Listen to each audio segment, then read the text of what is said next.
As the age of the superhero movies come to an end and the age of internet creepypasta films are dawning, we welcome a new era of filmmakers. Living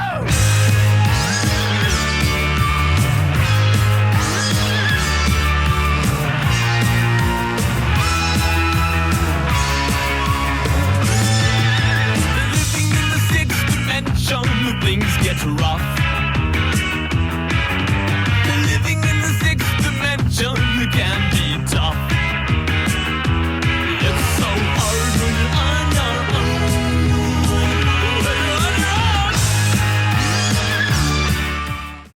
So, the Backrooms did really well. Now, after watching it, kind of made me wonder about other creepypasta adaptations, even if it's just more of an adaptation of the web series it's based off of. Now, adapting internet stories into media isn't really anything new. You got Channel Zero with their first season being about Candle Cove, and the other season being some Reddit no-sleep stories, and I have no idea about the last two. I know at least the second one's based off of No Through House. Now, there's another series I want to mention, but it never got made. In 2015, it was announced that Clive Barker, the person behind both the original Hellraiser and the Hellbound Heart, the book which Hellraiser is based off of, was meant to direct a live-action TV show on Been Drowned, Slenderman, and Jeff the Killer. It would have been produced by Machinima.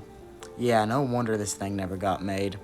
Also, I want to state the obvious here. I imagine a adaptation of Been Drowned will be so hard to make because Nintendo would always be on your ass. Like, it's one thing for an indie film creator to do it, but Clyde Barker, like a well-known horror icon or horror director, man, he would have been fucked. He would have been, like, sued by Nintendo and stuff. Also, while we're on the topic of Been Drowned, there was meant to be a movie based off it called Darklands, Been Drowned. I think it was some sort of fan film, and it was apparently, like, fully filmed, and there was, like, an Indiegogo campaign to have it funded, and it, like, was flexible, and it was fully filmed and finished, I think, but it never came out. The creator canceled it because he didn't like it. Yeah, the thing you're seeing on screen right here is the trailer, or the last remaining footage of it. Really interesting thing of lost media there. Same goes with Clyde Barker's Creepypasta. I hope someday we get more information on it. Now let's talk about some of the very first adaptations of creepypasta media into film. You had Ted the Caver, which, to be completely honest, I've never seen. It was the elevator game movie that came out much later, so I really shouldn't be mentioning it, but fuck you. Now, the first actual movie that used the whole creepypasta thing for one of its narratives was that horrible movie with Shane Dawson in it. Imagine the amount of blackface the casting director had to watch just to cast Shane Dawson. The only good thing I can say about that movie is that the killer in it looks badass.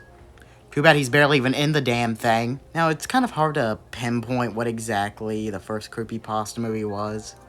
If you really want to get technical, you have Fear.com, but that predates the modern term of it.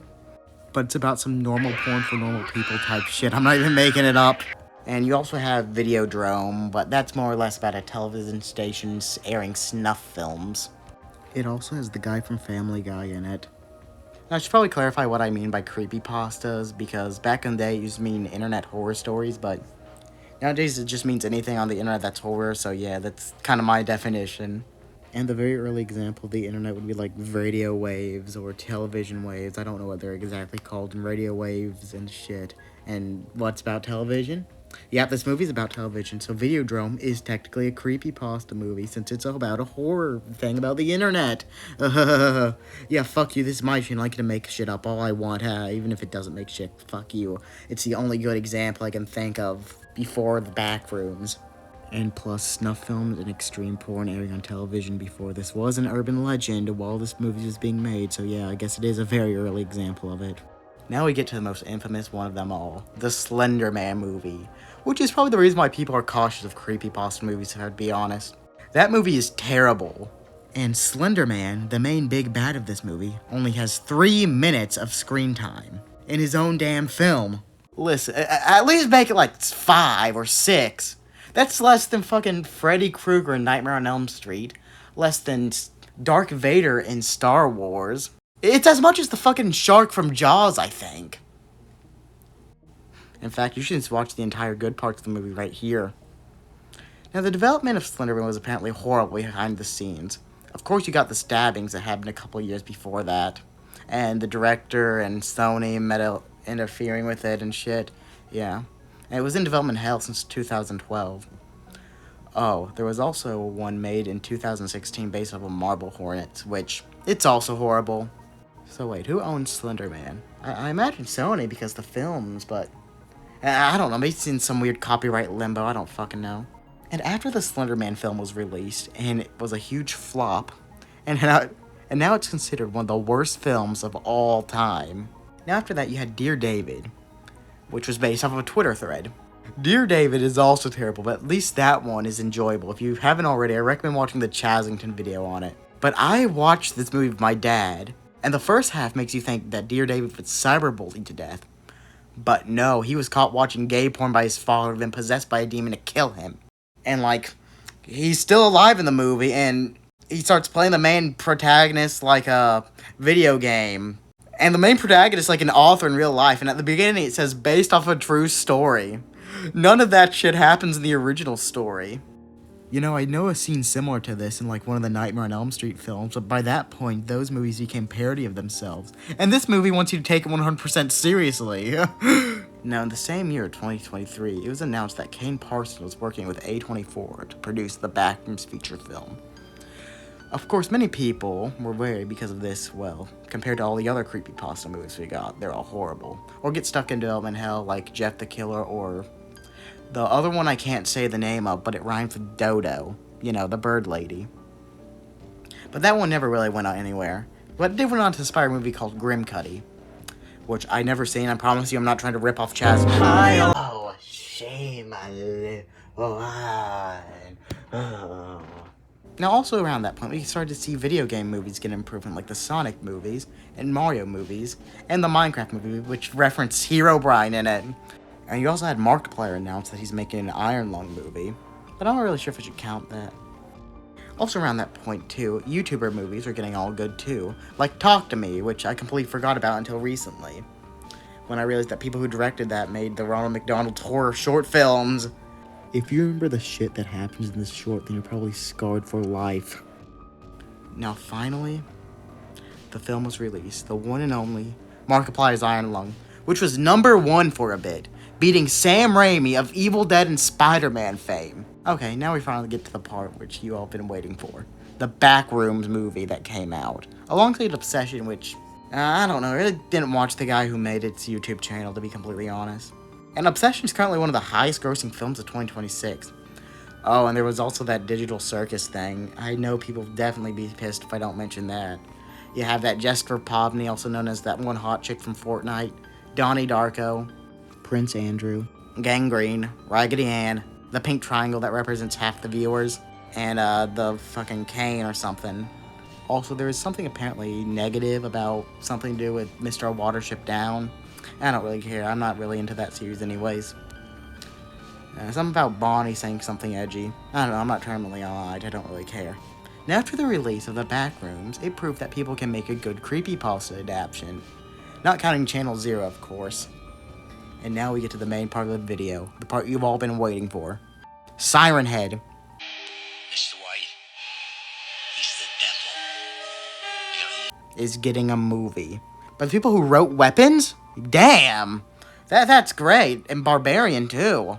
Also, do you all know that Barbarian was meant to get a video game? Whatever happened to that? Now, I don't really know how a Siren Head movie could work.